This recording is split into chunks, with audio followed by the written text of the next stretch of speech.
Hello everyone. देखिए आज हम लोग सेट वन करेंगे साइंस का। ठीक है, विज्ञान विषय का करेंगे क्लास 10th के लिए। तो जेसीईआरटी से जो है 2022 में जो हमारा सेकेंड टर्म का एग्ज़ाम होगा, बोर्ड एग्ज़ाम, उसके लिए ये पहला सेट है। ठीक है, 40 नंबर का है और इसमें आपको 1.5 घंटे का टाइम मिलेगा। ठीक है, तो देखिए इस बार जो एग्ज़ाम है वो 2 टर्म में होने वाला है, आपको पता है। एक हम लोगों का जो है फर्स्ट टर्म होगा और एक हम लोगों का क्या होगा, एक हम लोगों का सेकेंड टर्म होगा। ठीक है, तो दोनों में आपको 40-40 का नंबर का एग्ज़ाम होगा।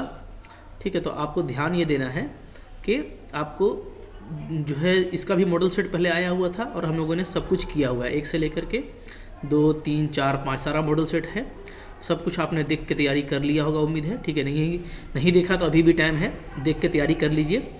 और इसका भी हम लोग बारी बारी से सारा सेट करेंगे, तो आप इसको भी सब रट जाइएगा। ठीक है, अच्छे से। तो सारा इंपॉर्टेंट क्वेश्चन का कलेक्शन है, तो बिल्कुल आपको एग्जैक्टली नंबर आ जाएगा। ठीक है, 80 में 80 आ सकता है अगर आप मेहनत करें तो। ठीक है, तो देखिए बहुत इंपॉर्टेंट इसमें क्वेश्चन है, तो पहले आप क्वेश्चन देखिएगा और उसको खुद से उसका आंसर आपको जो याद है उसको सोचने का कोशिश कीजिएगा। ठीक है, और उसके बाद नहीं तो फिर आप देखिएगा। हाँ, देखिए यहाँ पे हम लोग जो देखते हैं, तो हम लोगों को यहाँ पे 3 सेक्शन में क्वेश्चन दिया हुआ है। जैसे टोटल क्वेश्चन आपको 19 मिलेगा, लेकिन आपको सब नहीं बनाना है, याद रखिएगा। ठीक है, जैसे पहला वाला सेक्शन में जो अति लघु है उसमें आपको 1 से 7 क्वेश्चन है ना, टोटल आपको 7 क्वेश्चन है। ठीक है, टोटल, लेकिन आपको कितना बनाना है, आपको सिर्फ 5 बनाना है। केवल आपको 5 क्वेश्चन का आंसर देना है। ठीक है, 7 में से। ठीक है, तो ये सब जो है 2-2 नंबर का है आपका। ठीक है, तो इसमें आपको कितना मिल जाएगा, आपको टोटल मिल जाएगा 10 नंबर। ठीक है, फिर इसके बाद देखिएगा तो जो हमारा लघु स्तरीय है उसमें भी आपको देखिएगा कि टोटल 7 क्वेश्चन दिया हुआ है। ठीक है, आपको कितना करना है, 5 करना है, और आपको प्रत्येक क्वेश्चन में 3 मिलेगा, तो आपको 15 नंबर यहाँ से आ जाएगा। ठीक है, इसके बाद जो लास्ट वाला जो दीर्घ उत्तरीय है, थोड़ा जो बड़ा आंसर होता है, उसमें भी आपको देखिए टोटल 5 क्वेश्चन दिया हुआ है। ठीक है, और आपको करना है कितना, सिर्फ 3 ही क्वेश्चन करना है। ठीक है, और एक क्वेश्चन का नंबर 5 है, तो आपको इसमें से 15 नंबर जो है यहाँ से भी आ जाएगा। तो 15, 15, 30 और 10, 40। ठीक है, तो आइए हम लोग स्टार्ट करते हैं, इसको देखते हैं कि क्या क्या क्वेश्चन है यहाँ पे। देखिए ये हम लोग आ गया ग्रुप ए। ठीक है, तो क्वेश्चन आप देखते जाइए और उसको पहले क्वेश्चन को देख करके खुद से बनाने का कोशिश कीजिए। ठीक है, जो आपको सबसे अच्छा याद हो वैसा आप 5 क्वेश्चन चुन करके उसका आंसर दीजिएगा। मैं आपके नॉलेज के लिए, ठीक है, आपके रिविज़न पर्पज़ से सारे क्वेश्चन को यहाँ पर हल कर दे रहा हूँ। ठीक है, तो देखिए पहला जो क्वेश्चन है, कितना इजी क्वेश्चन दिया है। देखिए बोलता है विद्युत आवेश का SI मात्रक क्या होता है और 1 इलेक्ट्रॉन पर कितना विद्युत आवेश होता है। ठीक है, तो कितना होता है बताइए। तो आप इसका उत्तर ऐसे लिखिएगा। ठीक है, उत्तर कैसे लिखेंगे, इसका आंसर लिखेंगे हम लोग कि जो हमारा विद्युत आवेश है, ठीक है, तो विद्युत आवेश का SI मात्रक कितना क्या होता है, कूलॉम होता है। ठीक है, कूलॉम। ठीक है, ऐसे लिखेगा। हाँ, कूलॉम होता है, इसको हम लोग C से डिनोट करते हैं, कूलॉम होता है। ठीक है, हो गया एक नंबर। दूसरा नंबर क्या है कि 1 इलेक्ट्रॉन पर कितना आवेश होता है, तो लिखिएगा 1 इलेक्ट्रॉन पर कितना होता है, 1.6 × 10⁻⁻19 कूलॉम आवेश होता है। ठीक है, बिल्कुल इस तरीके से आपको आंसर देना है और आपको 2 नंबर में 2 नंबर मिल गया। ठीक है, चलिए पहला क्वेश्चन हो गया। दूसरा क्वेश्चन देखते हैं। दूसरा क्वेश्चन बोलता है कि वोल्ट मीटर का प्रयोग कौन सी भौतिक राशि मापने में किया जाता है। ठीक है, और इस विद्युत परिपथ में किस तरह संयोजित रहता है। ठीक है, तो देखिए दूसरा का आंसर आप ऐसे लिखिएगा, जो हमारा वोल्ट मीटर है ना, वोल्ट मीटर, तो वोल्ट मीटर का प्रयोग जो है विभवांतर को मापने में किया जाता है। ठीक है, वोल्ट मीटर का प्रयोग विभवांतर ठीक है को मापने में किया जाता है। ठीक है, विभवांतर क्या होता है, पोटेंशियल डिफरेंस होता है, तो विभव से बना है ये विभवांतर। ठीक है, विभवांतर को मापने में किया जाता है। ठीक है, हो गया। और फिर क्या बोलता है, फिर बोलता है कि यह विद्युत परिपथ में किस तरह संयोजित होता है। तो इसको ना हम लोग विद्युत परिपथ में याद रखिएगा कि जो है पाश्चर्य क्रम में जोड़ते हैं। ठीक है, तो समांतर क्रम भी लिख सकते हैं पाश्चर्य को। ठीक है, तो हम लोग क्या लिखेंगे, तो लिखेंगे कि विद्युत परिपथ ठीक है, विद्युत परिपथ में ठीक है, वोल्ट मीटर को समांतर क्रम में जोड़ा जाता है। ठीक है, तो देखिए ये सब बिल्कुल बेसिक क्वेश्चन है, आप पढ़ चुके हैं। ठीक है, कि अगर आमीटर होगा तो उसको हम लोग श्रेणी में जोड़ते हैं, और वोल्ट मीटर होता है तो उसको हम लोग समांतर क्रम में जोड़ते हैं। ठीक है, तीसरा क्वेश्चन देखिए, तीसरा क्वेश्चन क्या है, दो तो हो गया, बहुत जल्दी। तीसरा क्वेश्चन है, ठीक है, बोलता है कि ऐसी धातु का उदाहरण दीजिए, ठीक है, जो कमरे के ताप पर द्रव्य अवस्था में पाया जाता है। तो कौन है वो? बहुत आसान है, पारा। ठीक है, पारा हम लोग जानते हैं। तो तीसरा का उत्तर यहीं पे लिख दीजिएगा। डायरेक्ट आप इसका आंसर जो है ऐसे लिख सकते हैं। ठीक है, कौन होता है वो होता है आपका पारा। ठीक है, पारा जो है वो कमरे में क्या है, द्रव्य की अवस्था में पाया जाता है। ठीक है ना। चलिए, चौथा क्वेश्चन क्या है, अल्काइन का सामान्य सूत्र लिखना है। तो सामान्य सूत्र क्या होता है अल्काइन का? तो होता है CnH2n-2 होता है। ठीक है, याद रखिएगा। हाँ, अगर आपसे एल्केन पूछेगा तो इसको भी याद कर लीजिए। एल्केन का क्या होता है? एल्केन का होता है CnH2n+2 होता है। ठीक है, और अगर आपसे पूछेगा एल्कीन, तो एल्कीन का क्या होता है? एल्कीन का होता है CnH2n होता है। ठीक है, और जो हमारा एल्काइन है उसमें क्या होता है? उसमें हम लोगों का CnH2n-2 हो जाता है। ठीक है ना। तो ये आपका आंसर हो गया। ठीक है, इस तरीके से आपको समझ के पढ़ना है, और जो उससे रिलेटेड चीज़ है उसको भी आपको याद कर लेने का कोशिश करना है। ठीक है, क्लियर है? चलिए आगे बढ़ते हैं। देखिए, इसके बाद हम लोगों का मेंडल ने अपने प्रयोग के लिए किस पौधे का उपयोग किया था? तो पढ़े थे आप लोगों ने, इसने अपने ये मटर के पौधे का। ठीक है, आंसर क्या हो जाएगा इसका? इसका आंसर हो जाएगा मटर के पौधे का। मटर के पौधे का। ठीक है, तो मटर के पौधे का उपयोग मेंडल के लिए जो है, मेंडल के लिए ये फेमस है। ठीक है, चलिए क्वेश्चन नंबर 6 देखते हैं। 6 नंबर क्या है? क्वेश्चन नंबर 6 है आपका कि एक जैव निम्नकरणीय पदार्थ का उदाहरण दीजिए। ठीक है, यानी जो आपका बायोडिग्रेडेबल होता है, ठीक है, वो ऐसा जैव निम्नकरणीय पदार्थ का आपको उदाहरण देना है। ठीक है, ऐसा तो बहुत कुछ होता है, लेकिन चलिए कोई एक पदार्थ अगर आपको लेना है तो आप उसको ले सकते हैं लकड़ी की। लकड़ी सड़ करके फिर से ज़मीन में मिट्टी में जो मिल जाए। ठीक है, इसका मतलब ये होता है ना कि जो वापस मिट्टी में मिल जाए। ठीक है, तो एक ही देना है तो उदाहरण हम दे सकते हैं। ठीक है, क्या हम लोग एक उदाहरण देंगे, आप दे सकते हैं लकड़ी है, कागज़ है, ठीक है, सूती कपड़ा है। ठीक है, तो एक आप दे देंगे इस तरीके से। क्वेश्चन नंबर 7 देखिए। 7 क्या है?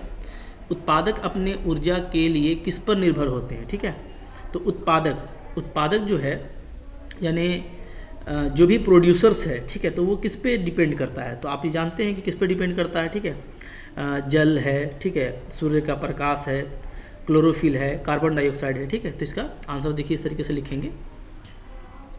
तो इसका उत्तर देखिए ऐसे लिखेंगे। ठीक है, कि उत्पादक जो है अपनी ऊर्जा के लिए जल, सूर्य का प्रकाश, क्लोरोफिल तथा कार्बन डाइऑक्साइड पर निर्भर रहता है। ठीक है, तो ये बायोलॉजी का क्वेश्चन था और बिल्कुल आसान क्वेश्चन है। तो देखिए इस तरीके से हम लोग 7 क्वेश्चन कर लिए, बट आप लोग को सिर्फ जो सबसे अच्छा से आप जानते होंगे ना, उस तरह का आपको सिर्फ 5 क्वेश्चन करना था। ठीक है, अब आइए हम लोग देखते हैं सेक्शन बी। सेक्शन बी में हम लोगों का किस तरह का क्वेश्चन है। ठीक है, चलिए देखिए, इसमें है, पहले फिर से एक क्वेश्चन आ रहा है कि 1 एम्पियर की परिभाषा लिखिए। ठीक है, और किसी परिपथ में धारा की गणना करें यदि 500 कूलाम्ब आवेश 10 मिनट में इससे होकर गुजरता है। ठीक है, तो काफ़ी आसान क्वेश्चन है। ठीक है, एम्पियर का परिभाषा आप भी जानते होंगे। क्या होता है एम्पियर का परिभाषा? कि जब किसी चालक में 1 सेकंड में, ठीक है, 1 कूलाम्ब आवेश प्रवाहित होता है तो हम लोग उसको क्या बोलते हैं? 1 एम्पियर की धारा बोलते हैं। ठीक है, इसको ऐसे लिखेंगे। ठीक है, इस तरीके से लिखेंगे, जब किसी चालक में 1 सेकंड में 1 कूलाम्ब, ठीक है, 1 सेकंड में 1 कूलाम्ब आवेश प्रवाहित होता है तो उसे क्या कहा जाता है? 1A यानी 1 एम्पियर विद्युत धारा कहते हैं। ठीक है, तो बहुत आसान परिभाषा है, इम्पॉर्टेंट भी है, याद रखिएगा। फिर बोलता है कि अगर आपको इतना कूलाम्ब आवेश पास करता है 10 मिनट में तो धारा कितना होगा? तो देखिए, तो हम लोग फिर इसको ऐसे बनाएंगे। दूसरा पार्ट कि गिवन, क्या गिवन है? आपको जो आवेश है Q, उसका मान कितना दिया है? उसका मान दिया है 500 कूलाम्ब। ठीक है, अच्छा, टाइम क्या दिया हुआ है? टाइम दिया हुआ है 10 मिनट। तो मिनट को आप बदल लीजिए सेकंड में, तो 10 को किससे गुना कर देंगे हम लोग? 60 से गुना कर देंगे तो क्या हो जाएगा, ये हो गया हमारा 60 सेकेंड। ठीक है, तो विद्युत धारा क्या होता है, तो विद्युत धारा I बराबर होता है Q/T। ठीक है, तो Q कितना है हमारा 500, ठीक है, और T कितना है, T है 60, इसको आप कैंसिल कर दीजिएगा। ठीक है, तो कैंसिल करने के बाद कितना वैल्यू आ जाएगा बताइए, तो यहाँ से हम लोगों का आ जाएगा 50/6, चाहे तो इसको आप कट कर दें तो 25/3 हो जाएगा। ठीक है, तो 3 × 8 = 24 कर सकते हैं, 1 10 3 3 9 3 3 9। ठीक है, तो इतना एम्पियर का धारा जो है प्रवाहित होगा। ठीक है, तो कितना कितना धारा बहेगा, 8.33 एम्पियर धारा बहेगा। ठीक है, इस तरीके से हम उनको बना देना है। चलिए क्वेश्चन नंबर 9 देखते हैं। 9 क्या है, 9 में बोलता है किसी तार का प्रतिरोध उसके अनुप्रस्थ काट के क्षेत्रफल में परिवर्तन के साथ किस प्रकार परिवर्तित होता है। ठीक है, देखिए कोई भी आप अगर देखिएगा तो जैसे देखिए, मान लीजिए मेरे पास में कोई चालक है। ठीक है, चालक है तो ये हो गया इस तरह से, इसमें इसको बोलते हैं इसका लंबाई, इसको इसका बोलते हैं क्या, क्षेत्रफल। ठीक है, तो जो चालक का प्रतिरोध होता है, क्या होता है, चालक तार का प्रतिरोध क्या होता है, तो ये होता है आपका R बराबर होता है, ठीक है, ρL/A, जहाँ L जो है क्या है, वो इसकी लंबाई है और ये इसका क्षेत्रफल है, यानी अनुप्रस्थ काट का क्षेत्रफल है। ठीक है, तो इसका मतलब ये हुआ कि R जो है वो व्युत्क्रमानुपाती होता है किसके, अनुप्रस्थ काट के क्षेत्रफल के। ठीक है, तो क्या लिखेंगे, अतः जो प्रतिरोध है, प्रतिरोध वो क्या होता है, वो अनुप्रस्थ काट, ठीक है, अनुप्रस्थ काट के क्षेत्रफल के क्या होता है, व्युत्क्रमानुपाती होता है, व्युत्क्रमानुपाती होता है। ठीक है, ऐसे लिखिएगा। हाँ, और अगर व्युत्क्रमानुपाती है तो इसका मतलब क्या है, इसका मतलब ये है कि अगर मेरा क्षेत्रफल बड़ा होगा तो प्रतिरोध कम होगा, क्षेत्रफल अगर छोटा होगा तो प्रतिरोध ज़्यादा होगा। ठीक है, तो अर्थात क्या लिखेंगे, अर्थात, ठीक है, क्षेत्रफल जो है हम लोगों का, क्षेत्रफल बढ़ने से क्या होगा, बढ़ने से प्रतिरोध घटेगा, प्रतिरोध, ठीक है, क्या होगा, घटेगा, तथा क्षेत्रफल घटने से, क्षेत्रफल के घटने से प्रतिरोध बढ़ेगा, घटने से प्रतिरोध क्या होगा, बढ़ेगा। मतलब उल्टा होता है ना, व्युत्क्रमानुपाती का मतलब क्या होता है कि उल्टा बिहेव करेगा। ठीक है, अगर आपका जो क्षेत्रफल बढ़ेगा तो प्रतिरोध क्या होगा, घटेगा, और अगर क्षेत्रफल घटेगा तो प्रतिरोध क्या हो जाएगा, बढ़ जाएगा। ठीक है, बहुत सिंपल क्वेश्चन है। अब देखिए बी नंबर बोलता है कि चालक का प्रतिरोध किन बातों पर निर्भर करता है। तो देखिए ये भी काफ़ी आसान है। तो देखिए जो 9वां का बी है, इसका आंसर हम लोग यहाँ पे लिखेंगे कि चालक का प्रतिरोध जो है निम्नलिखित कारकों पर निर्भर करता है। ठीक है, कितने कारक पर करता है, तो 3 कारक पे करता है। देखिए यहाँ पे हम लोग देखे थे कि हम लोग का जो प्रतिरोध है उसका फॉर्मूला क्या होता है, ρ×L/A। तो रो क्या है, तो रो है चालक जो पदार्थ से बना हुआ है उसका प्रकृति, यानी उसकी जो है रेजिस्टिविटी है। ये एल क्या है, ये चालक का लंबाई है, और ये क्या है, ये अनुप्रस्थ काट का क्षेत्रफल है, जैसा कि हम लोग यहाँ पे देख रहे हैं। ठीक है ना, तो इन्हीं तीनों पे डिपेंड करेगा, यानी चालक की लंबाई पे डिपेंड करेगा, जितना लंबा होगा उतना ही रेजिस्टेंस बढ़ता जाएगा, प्रतिरोध। ठीक है, दूसरा अनुप्रस्थ काट के क्षेत्रफल पे डिपेंड करेगा, तो ये जितना ज़्यादा होगा उतना ही ये कम हो जाएगा, जैसा हम आपको यहाँ पे बताए थे। और तीसरा जो है चालक पदार्थ की प्रकृति, यानी इस रो पे डिपेंड करता है, जितना ये रो बढ़ेगा या जितना ज़्यादा होगा उतना ही प्रतिरोध भी ज़्यादा होगा। ठीक है, तो बहुत सिंपल और इम्पॉर्टेंट क्वेश्चन है, और आपको इसको एग्जाम के लिए रट जाना है। इस तरह का क्वेश्चन एग्जाम में बिल्कुल आएगा, ये भी काफ़ी इंपॉर्टेंट था, ये भी बहुत इंपॉर्टेंट है। ठीक है, आगे क्वेश्चन देखते हैं हम लोग। चलिए इसके बाद देखते हैं कौन सा क्वेश्चन है। फिर हमारा क्वेश्चन आ रहा है, देखिए फिर क्वेश्चन आ रहा है, विद्युत रोस्टरों तथा विद्युत स्त्रियों के तापन अवयव शुद्ध धातु से ना बनकर किसी मिश्र धातु के क्यों बनाए जाते हैं। आप देखिएगा ना कि जैसे आयरन वगैरह होता है, ये टोस्टर वगैरह होता है, ठीक है, या आप इंडक्शन वगैरह देखिएगा तो उसमें क्या है कि जो है धातु का इस्तेमाल नहीं किया जाता शुद्ध धातु का, बल्कि मिश्रित धातु का इस्तेमाल किया जाता है। ठीक है, तो ऐसा इसलिए किया जाता है कि मिश्रित धातु का क्या होता है, गलनांक ज़्यादा होता है। ठीक है, तो ज़्यादा टेम्परेचर पे भी वो क्या होगा, जल्दी पिघलेगा नहीं, इसलिए हम लोग करते हैं। तो इसका आंसर देखिए ऐसे हम लोग लिखेंगे। ठीक है, देखिए तो क्वेश्चन नंबर जो 11 है इसका आंसर हम लोग इस तरीके से लिखेंगे। पहले क्वेश्चन नंबर 10 देख लेते हैं ना। तो 10 का उत्तर हम लोग लिख रहे थे, तो 10 का उत्तर ऐसे लिखेंगे कि विद्युत टोस्टरों तथा विद्युत स्त्रियों के तापन अवयव शुद्ध धातु से ना बनाकर मिश्र धातु के बनाए जाते हैं क्योंकि मिश्र धातु का गलनांक शुद्ध धातु की अपेक्षा काफ़ी अधिक होता है, जिसके कारण यह ज़्यादा गर्म होने पर भी नहीं पिघलता है ना।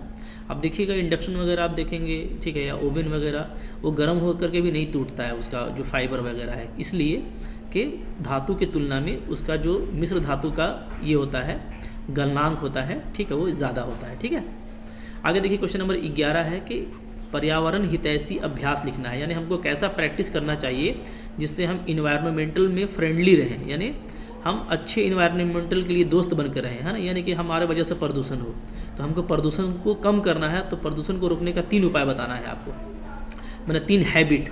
तो देखिए 3 पर्यावरण हितैषी अभ्यास निम्नलिखित हैं। पहला कि प्लास्टिक के बजाय क्या किया जाए, कपड़े की थैली का उपयोग किया जाए, ठीक है।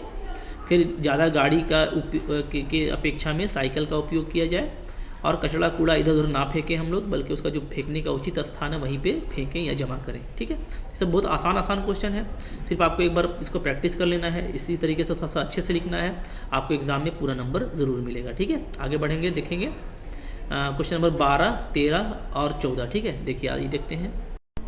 देखिए तो सबसे पहले जो 12 नंबर का क्वेश्चन है कि समजात अंग से आप क्या समझते हैं। ठीक है, तो बायोलॉजी का एक सिंपल क्वेश्चन है, समजात अंग का मतलब क्या होता है, ऐसा अंग जो उत्पत्ति और रचना में तो एक जैसा होगा लेकिन उसका काम अलग अलग होगा। ठीक है, देखिए ऐसे लिखिएगा, ऐसे अंग जो उत्पत्ति तथा रचना में समान होते हैं पर कार्य में भिन्न होते हैं।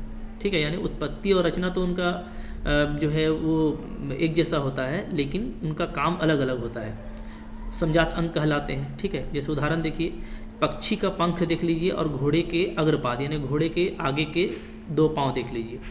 अब देखिएगा तो जो है एक ही रचना है लेकिन काम अलग अलग है। मनुष्य के बाजू को देख लीजिए और गाय के दोनों अगले पाँव को देख लीजिए, मेढक के अगले 2 पाँव को देखिए और पक्षी के पंख को देखिए। ठीक है, तो ये सब उदाहरण हो गया।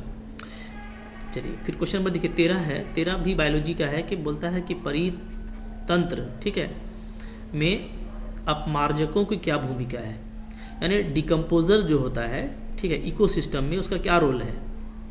तो देखिए जो परितंत्र है, परितंत्र में अपमार्जक मृत जैव अवशेषों का निपटान करता है। ठीक है, ओके, ऐसे लिखिएगा 13 नंबर का आंसर कि परितंत्र में अपमार्जक मृत जैव अवशेषों का निपटान करता है। यह मृत शरीर को अपने भोजन के लिए प्रयोग करते हैं तथा वे जटिल पदार्थों को सरल पदार्थों में परिवर्तित कर देते हैं। ठीक है, ओके। अच्छा, फिर देखिए क्वेश्चन नंबर 14 देखिए केमिस्ट्री का बहुत ही इंटरेस्टिंग क्वेश्चन है कि समजातीय श्रेणी क्या होता है। तो इसका देखिए आंसर यहीं पे लिख दिए हैं, ऐसे कार्बनिक यौगिक जिसमें एक ही प्रकार के परकार्यात्मक समूह यानी फंक्शनल ग्रुप एक ही तरह का होगा, उसको क्या बोलते हैं, समजातीय श्रेणी कहते हैं।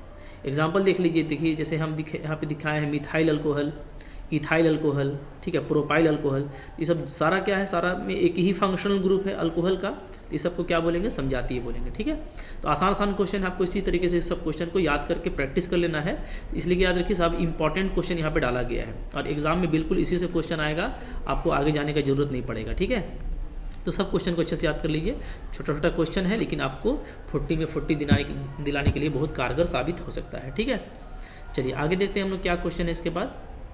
ओके, इसके बाद देखिए, इसके बाद क्वेश्चन है, क्वेश्चन हम लोग का सेक्शन सी शुरू हो रहा है ना, तो चलिए सेक्शन सी को यहाँ से देखेंगे हम लोग। सेक्शन सी में जो पहला क्वेश्चन है वो ये है कि श्रेणी क्रम संयोजन को परिभाषित करना है। ठीक है, और फिर उसके बाद एक क्वेश्चन दिया हुआ है कि एक विद्युत परिपथ में 3 प्रतिरोधक जिनके प्रतिरोध R1, R2, R3 हैं को अगर श्रेणी क्रम में जोड़ा जाता है तो उसका तुल्य प्रतिरोध का व्यंजक प्राप्त करना है। ठीक है, तो कैसे देखिए इसका आंसर लिखेंगे। क्वेश्चन काफ़ी अच्छा है, ठीक है, वेरी इंपॉर्टेंट है, आपको पता है इस तरह का क्वेश्चन हर साल आता है तो इस बार भी आ सकता है। ठीक है, तो कैसे लिखेंगे, देखिए श्रेणी क्रम संयोजन क्या होता है। ठीक है, तो हम लोग इसको ऐसे लिखेंगे, प्रतिरोधों का, ठीक है, प्रतिरोधों का ऐसा संयोजन, प्रतिरोधों का ऐसा, ठीक है, ऐसा संयोजन, ठीक है, जिसमें विद्युत धारा क्या हो, समान हो ना, तो प्रतिरोधों का ऐसा संयोजन जिसमें ठीक है प्रत्येक प्रतिरोध,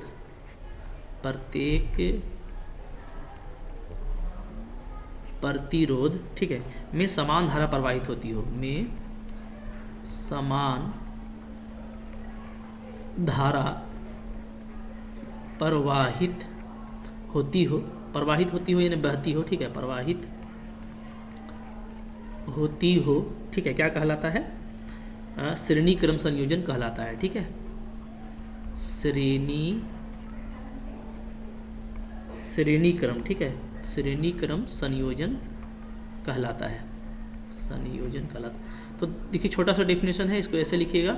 असल में देखिए श्रेणी क्रम और समांतर क्रम में क्या फ़र्क होता है? जब श्रेणी क्रम में होगा तो धारा समान होगा, ठीक है, और समांतर क्रम में होगा तो विभवांतर समान होगा।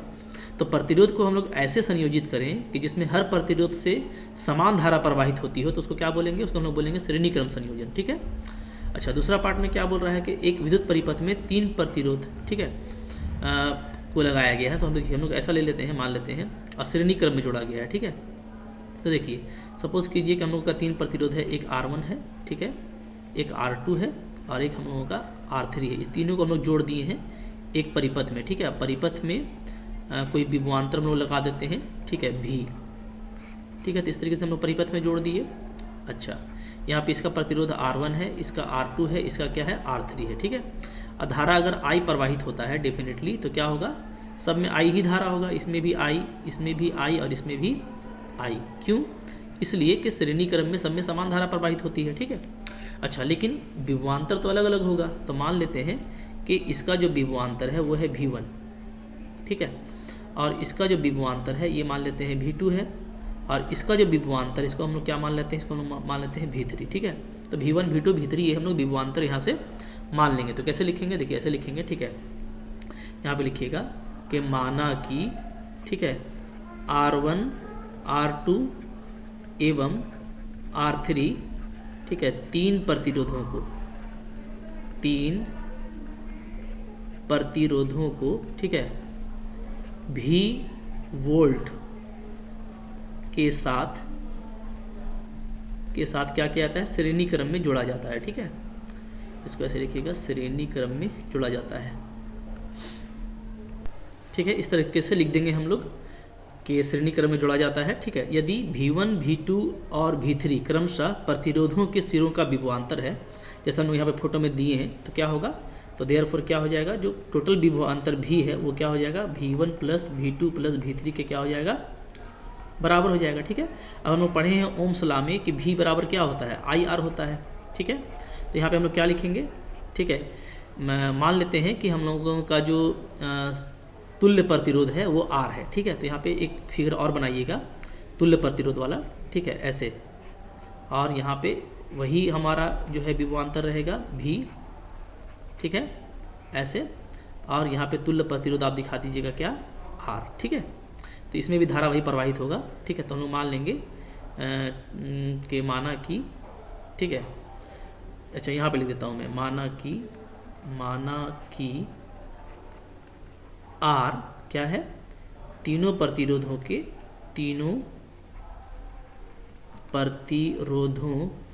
का तुल्य प्रतिरोध है, ठीक है, का तुल्य प्रतिरोध है, ऐसे लिख लीजिएगा, ठीक है।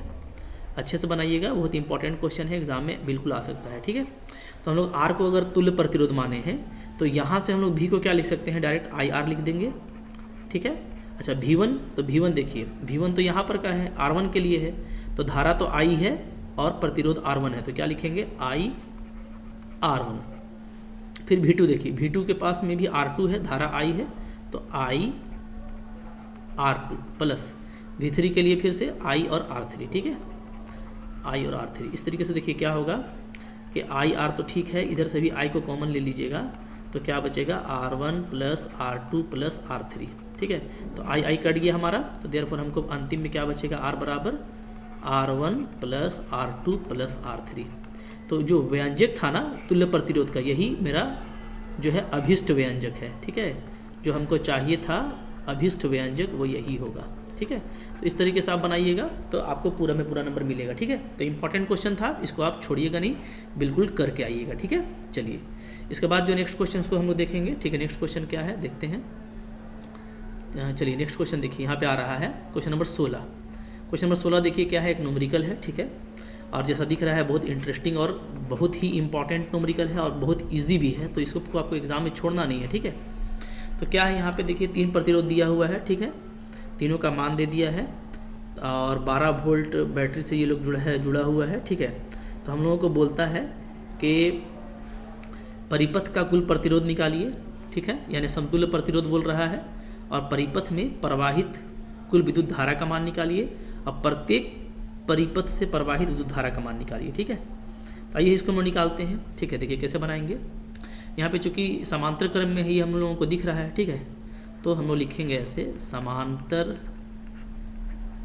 क्रम संयोजन, ठीक है, संयोजन में तुल्य प्रतिरोध, ठीक है। तुल्य प्रतिरोध का क्या सूत्र होता है, तो देखिए हम लोग ऊपर में जो निकाले हैं ना वो श्रेणी क्रम का है, ये वाला, तो ये नहीं होता है। समांतर क्रम में क्या होता है, 1/, में लिखते हैं 1/r equal to 1/r1 plus 1/r2 plus 1/r3, ऐसे लिखते हैं, ठीक है। तो पहला क्वेश्चन देखिए बन रहा है हम लोग का सभी प्रश्न नंबर 1।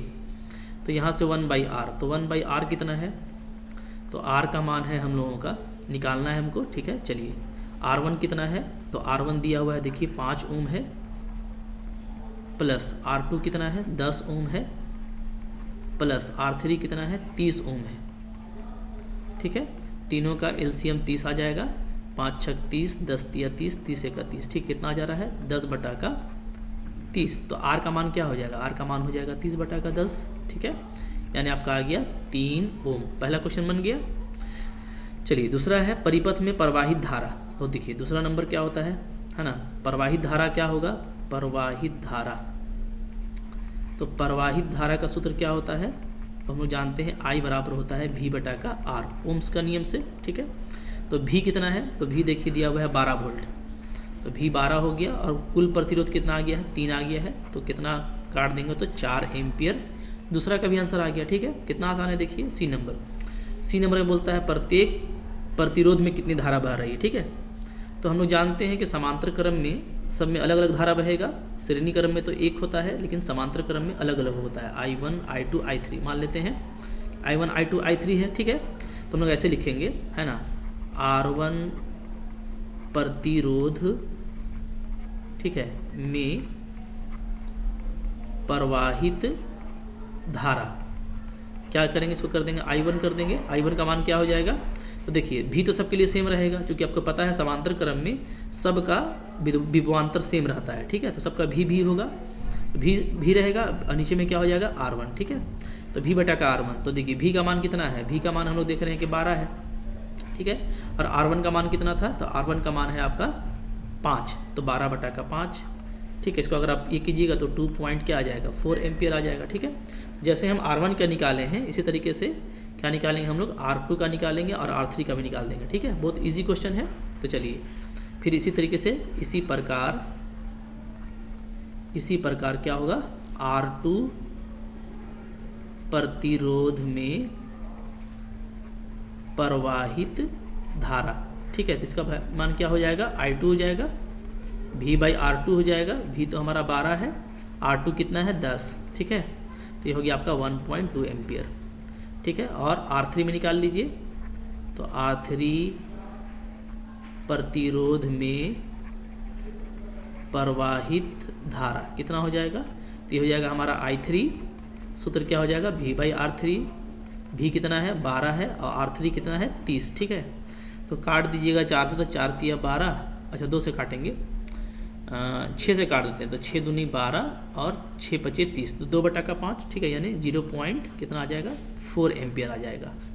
देखिए कितना आसान क्वेश्चन था, ठीक है।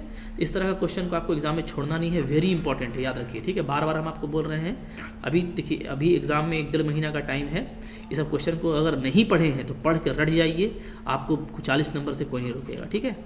और जो टर्म 1 का जो हम पूरा मॉडल सेट दिए हैं साइंस का 1 2 3 4 5 जो आपको नवंबर में दिए थे, ठीक है, उस सब को भी मत छोड़िएगा, वहाँ से भी 40 नंबर का पहला टर्म का एग्जाम होगा, सब ऑब्जेक्टिव होगा, तो उसको भी नहीं छोड़ना है, ठीक है। और दोनों मिला के और फिर इंटरनल नंबर के साथ आप एकदम 100 में 100 ला सकते हैं साइंस में आता है, ठीक है, तभी तो आप टॉप करेंगे ना। तो थोड़ा सा मेहनत कर जाइए यहाँ पे, और जैसे हम बता रहे हैं इस तरीके से बनाइए, समझ जाइए, ठीक है। कुछ अगर डिजिट आगे पीछे होगा तो उसको आप चेंज कर पाइएगा, ठीक है। चलिए आगे का क्वेश्चन देखते हैं फिर हम लोग। देखिए इसके बाद जो क्वेश्चन है वो क्या है, वो है हमको धातु और अधातु में, ठीक है, रासायनिक गुणों के आधार पे अंतर स्पष्ट करना है। ठीक है, देखिए ये हम यहाँ पे लिख दिए हैं, क्योंकि आप इसको पहले भी याद किए होंगे, बहुत इंपॉर्टेंट क्वेश्चन है।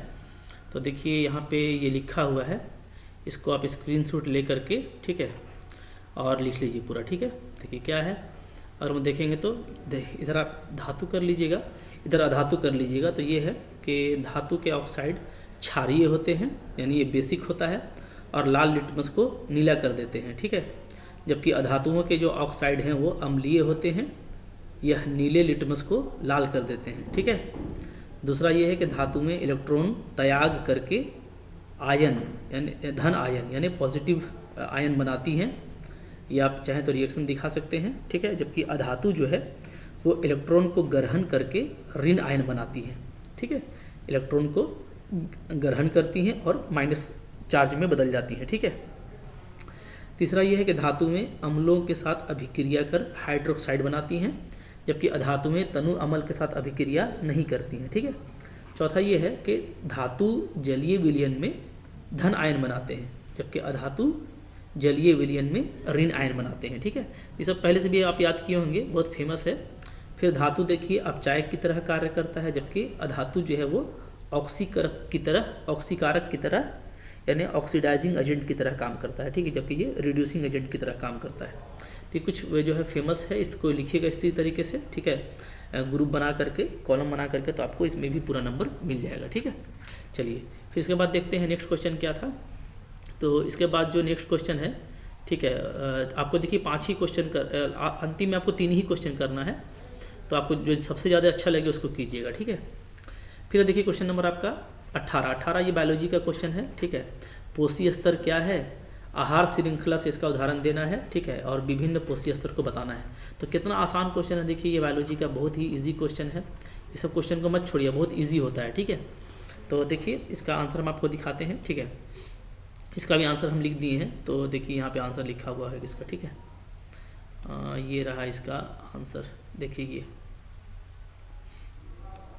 देखिए ये। ठीक है, ये है 18 का आंसर। क्या है कि आहार श्रृंखला में उत्पादक और उपभोक्ता का स्थान ग्रहण करने वाले जीव मंडल को एक निश्चित संरचना प्रदान करते हैं। ठीक है, आहार श्रृंखला में होता क्या है कि एक चीज़ है तो वो बेचारा खुद से खा पी रहा है, फिर उसको कोई और खा गया, उसको उससे बड़ा जीव खा जाता है, उसको उससे बड़ा जीव खा जाता है ना। तो ये एक आहार श्रृंखला लगा हुआ है। ठीक है, जो है पूरा जीव मंडल में। तो आहार श्रृंखला में उत्पादक होता है एक तो, और दूसरा उपभोक्ता होता है। ठीक है, का स्थान ग्रहण करने वाले जीव मंडल को एक निश्चित संरचना प्रदान करते हैं, जिसे पोषी स्तर कहते हैं। ठीक है, इसी को हम लोग क्या बोलते हैं, पोषी स्तर। ठीक है, जैसे उदाहरण देखिए, पादप है, यानी पादप का मतलब होता है हल्का फुल्का जो छोटा छोटा पौधा है सो। ठीक है, तो उसको कौन खाता है, उसको कीट खा जाता है। ठीक है, कीटनाशक और कीट मिल के खा जाता है उसको। ठीक है, कीड़े मकोड़े उसको मिल के खा जाते हैं। ठीक है, अब कीड़ा मकोड़ा को कौन खा जाता है, तो मेंढक खा जाता है। मेंढक को कौन खा जाता है, सांप खा जाता है। सांप को कौन खाता है, चील खाता है। इस तरह से हम लोग बहुत सा किताब में बचपन से देखते आ रहे हैं, सब फिगर वगैरह है ना, और बहुत फेमस फिगर है। तो इसमें देखिए विभिन्न पोषी स्तर को कैसे बताएंगे। तो देखिए ऊपर दिए गए श्रृंखला से पता चलता है कि पादप, ये जो पहला वाला है ना, सबसे पहले ये क्या है, ये प्रथम पोषी स्तर है। ठीक है, जिसको स्वयं पोषी भी कहते हैं, यानी कि ये खुद से पलता बढ़ता है, ये किसी को नहीं खाता है, सबसे पहला वाला है। फिर द्वितीय पोषी स्तर में कीट है। ठीक है, जो पादप को खा जाता है। तृतीय पोषी स्तर में मेंढक है। ठीक है, जो कीट को खा जाता है। चतुर्थ पोषीय स्तर में सांप है, जो मेंढक को खा जाता है। और 5वां पोषीय स्तर में चील है, जो सांप को खा जाता है। तो बहुत आसान है इस तरह का क्वेश्चन को लिखना, इस तरीके से आप लिख दीजिएगा। ठीक है, तो बड़ा क्वेश्चन है, आपको 5 में 5 नंबर मिल जाएगा। ठीक है, चलिए लास्ट और अंतिम क्वेश्चन देखते हैं। ठीक है, तो अंतिम क्वेश्चन भी जो है बायोलॉजी का है। कौन सा क्वेश्चन है देखिए, तो ये लास्ट क्वेश्चन यहाँ पे है, ये क्वेश्चन। ठीक है, क्या है अंतिम क्वेश्चन 19 नंबर, बोलता है प्रभावी लक्षण से आप क्या समझते हैं। पहले ये बता दीजिए डेफिनेशन, और दूसरा मेंडल का प्रयोग द्वारा कैसे पता चला कि प्रभावी है लक्षण या तो अप्रभावी है, कैसे उन्होंने अपने प्रयोग से समझाया है। तो ये भी देखिए बहुत इंपॉर्टेंट क्वेश्चन है एग्जाम पॉइंट ऑफ व्यू से। देखिए सारा इंपॉर्टेंट क्वेश्चन यहाँ पे लगाया गया है। ठीक है, तो इसको छोड़ना नहीं, हम आपको पक्का बता रहे हैं। 5 मॉडल सेट आप कर लीजिए, अभी वाला भी और पहले जो हम कराए थे नवंबर आसपास में ऑब्जेक्टिव वाला उसको भी, ठीक है। पूरा नंबर से आपको कोई नहीं रोकेगा, ठीक है। तो देखिए इसका आंसर भी हम यहाँ पे लिख दिए हैं, ठीक है, बायोलॉजी का। तो देखिए कैसे इसका आंसर होगा, देखिए यहाँ पे देखिए ये हो गया है ना, क्वेश्चन नंबर 19, ठीक है। तो 19 को यहाँ पे देखिए क्या है, प्रभावी लक्षण क्या होता है। तो देखिए माता पिता के, ठीक है, वैसे वंशानुगणत, ठीक है, माता पिता के वे वंशानुगत लक्षण जो संतानों में दिखाई देते हैं, यानी हेरिडिटी होता है ना कि मम्मी पापा में जैसा है वैसा नीचे भी आ जाता है। कुछ देखिएगा फैमिली में बौना बौना लोग सब बौना ही रहता है, कहीं कहीं कुछ लंबा होता है, कहीं कहीं बिल्कुल काले काले, तो सब पूरा फैमिली ही काला होता है, ठीक है। तो माता पिता के वे वंशानुगत यानी वैसा जो है हेरिडिटी लक्षण, ठीक है, जो संतानों में दिखाई देते हैं उसको क्या बोलते हैं, प्रभावी लक्षण कहते हैं, ठीक है। तो ये डेफिनेशन हो गया। अब दूसरा पार्ट जो है मेंडल का प्रयोग। तो मेंडल ने क्या किया था, मटर का लंबा पौधा, ठीक है, और बौना पौधा लिया था और उसका संकरण कराया। तो प्रथम संतति पीढ़ी F1 में सभी पौधे लंबे मिले।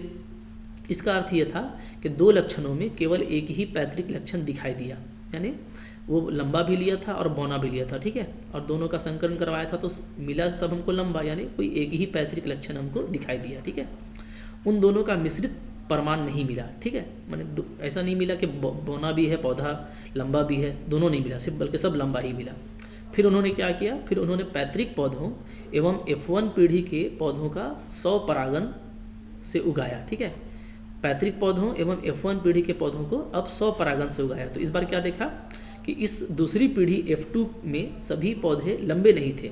इस बार क्या हुआ, जब 100 परागण से उगाया गया तो अब सब पौधा लंबा नहीं था, बल्कि क्या था, कुछ पौधा उसमें, बल्कि एक चौथाई पौधा क्या था, बौना था, ठीक है।